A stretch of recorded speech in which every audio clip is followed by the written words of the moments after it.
আম্মা জান আয়েশা রাদিয়াল্লাহু তাআলা আনহার সাথে বিষ্ণু ইসা ইসলামের ঝগড়া হতো মাঝে মাঝে। একবার ঝগড়া হলো, বিষ্ণু ইসা ইসলাম রাগ, আম্মা জান আয়েশাও রাগ। বিষ্ণু বললেন, আয়েশা ঝগড়া করে আর কতক্ষণ থাকবো, আসো মিটমাট করি।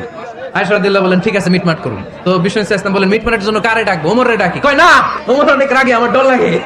কয় তাহলে তোমার আব্বারে ডাকি। কয় ডাকে। ডেকে নিয়ে আসা হলো। আবু বকর রাদিয়াল্লাহু তাআলা আনহু দাঁড়ালেন, আম্মা জান আয়েশা দাঁড়ালেন, বিশ্বনবীও দাঁড়ালেন। বিশ্বনবী বললেন, আয়েশা তোমার আব্বা আসছে, এবার ঘটনা খুলে বলার পালা, তুমি বলবা নাকি আমি বলবো? আম্মা জান আয়েশা বললেন, আপনি বলেন, তবে যেটা ঘটছে ওইটাই বললেন, মিথ্যা কথা কইেন না। আবু বকর রাদিয়াল্লাহু তাআলা আনহু রেগে মেগে আগুন। কি বিশ্বনবীকে মিথ্যা কথা কখনো বলবে? রেগে মেগে দিলেন মেয়ের গালে এক চড়। বাবার হাতের থাপ্পড়কে আম্মা জান আয়েশা উল্টে বললেন।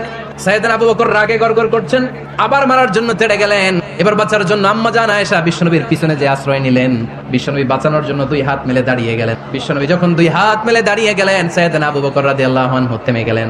সাইয়েদনা আবু বকর রাদিয়াল্লাহু তাআলা আনহু ঘর থেকে বের হয়ে বারান্দায় দাঁড়ালেন। এবার বিশ্বনবী আম্মা জান আয়েশার কাছে যেয়ে বলেন, ইয়া আয়েশা, তুমি দেখছো কেমনে বাঁচাইলাম?